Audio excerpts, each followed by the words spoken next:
Dobro večer, dragi moji. Evo me opet u trećoj i ne da mi vrag mira. Tako listam po nekim stvarima tu na internetu i šta naletim na neke Francuze, ali ko će to sad prevesti? I mislim se možda ima na Njemcima. Odem na Njemce, ništa nisam našao. I ajde, prebacim se na nas i vidi vraga, već je neko prenio.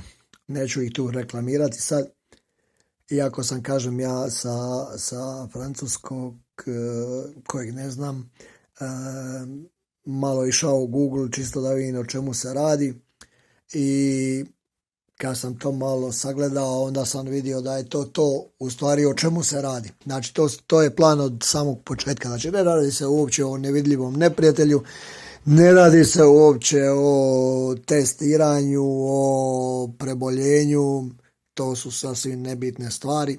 Ovdje se radi samo o bockanju. I to je sad Francuska kao prva zemlja, u stvari njezin premijer, najavio i to kreće od 3.1. da više neće važiti TC potvrde kao što su važile, nego da će se one stvari prenamijeniti kao potvrde o bockanju. Znači, to bi trebalo izgledati ovako, da u neke ustanove koje oni odrede na neka mjesta javna, da će moći ući samo ljudi koji su se bockali. Znači, nebitno jeste vi preboljeli ili niste preboljeli, jeste zdravi, niste zdravi, znači uopće nema nikakve razlike. Znači, vi se morate bocnuti i onda možete ući na ta mjesta. Kažem, nisam uopće iznenađen, jer cijelo vrijeme pričam o tome da je u stvari to plan od početka. I svi vi koji me pratite, vi to isto sve znate, i da je bilo samo pitanje vremena. Što se mene tiče, ja jedva čekam da se to desi kod nas i onda očekujem da ćemo doći do toga što ja zagovaram cijelo vrijeme i da će biti onda ili mi ili oni. To će biti bolno i vjerovatno će mnoga djeca ostati bez svojih očeva, bez svojih majki, ali ko ostane živ i zdrav pričat će o tome. Ok, da se vratim na Francuze.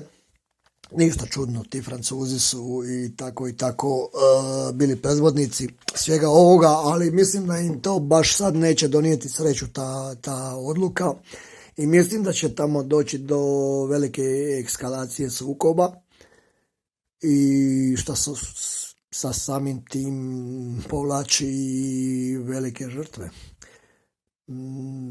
Ne bi sad ništa prognozirao i ne bi baš išao u najcrniji scenario, ali poznavajući Francuze, mislim da to neće tek tako proći i da bi tu stvarno moglo nastati pravo ratno stanje.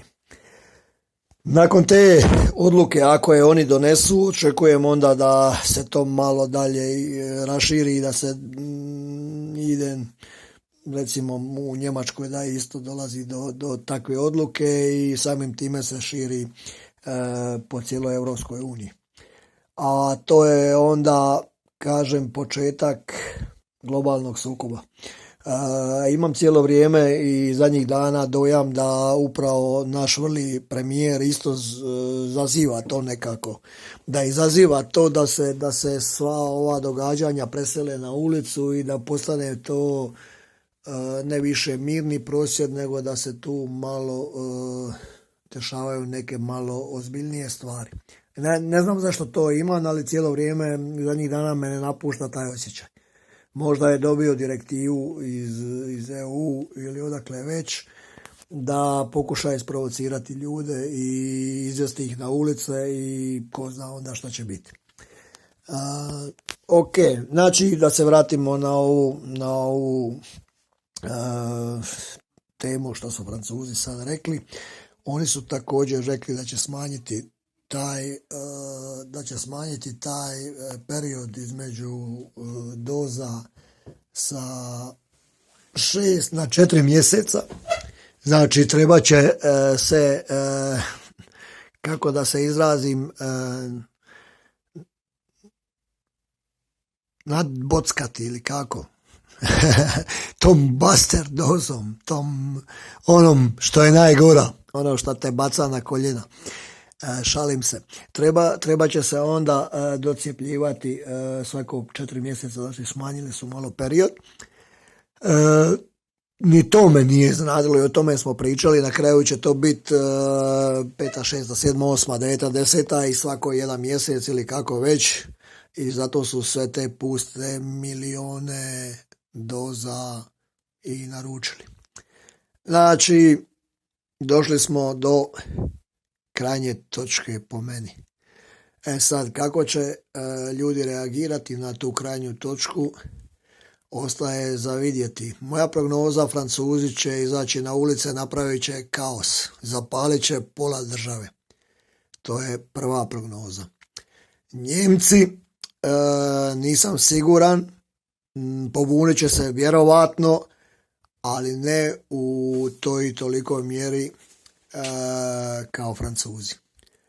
Jednostavno nemaju to u sebi. A što se tiče nas, ako se to desi kod nas, onda prognoziram masovni ustanak 30%, 30 do 40% građana Republike Hrvatske.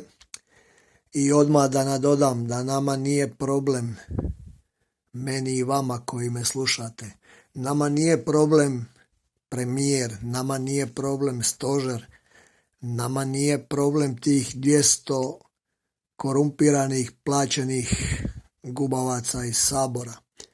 Nama je problem 50% glupih ovaca koji su tu oko nas, koji uopće ne razume i neće da razume o čemu se ovdje radi.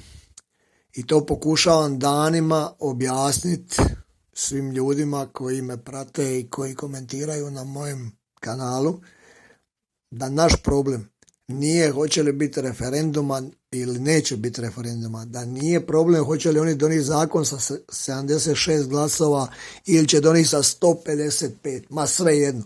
Znači to uopće nije bitno. Ali eto, ljudi su zapeli za to, je li to dobro, nije dobro, mislim, to su banalne stvari, to nema nikakve veze.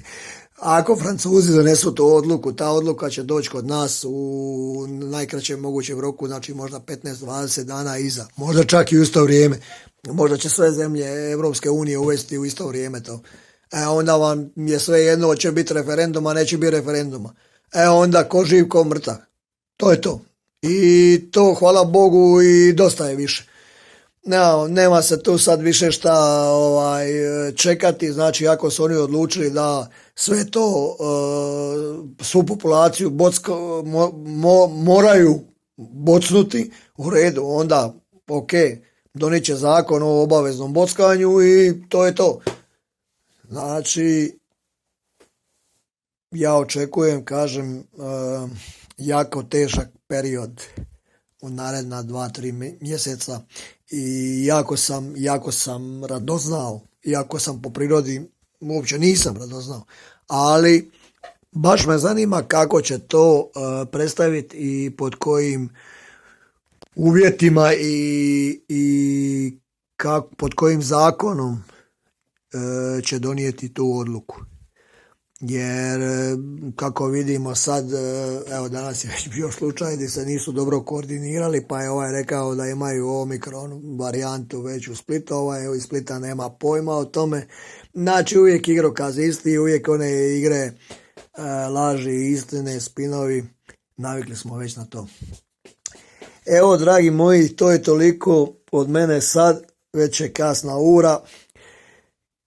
Malo razmislite o ovome. Očekujem vaše komentare, šta mislite, kako će to sve proteći prvo u Francuskoj i ako se to slučajno desi kod nas. Znači da uopće više ne vrijede ti testovi, da ne vrijede te potvrde, nego jednostavno se morate bocnuti. Što onda? Evo, sve vas lijepo pozdravljam, želim vam ugodan san, slušamo se.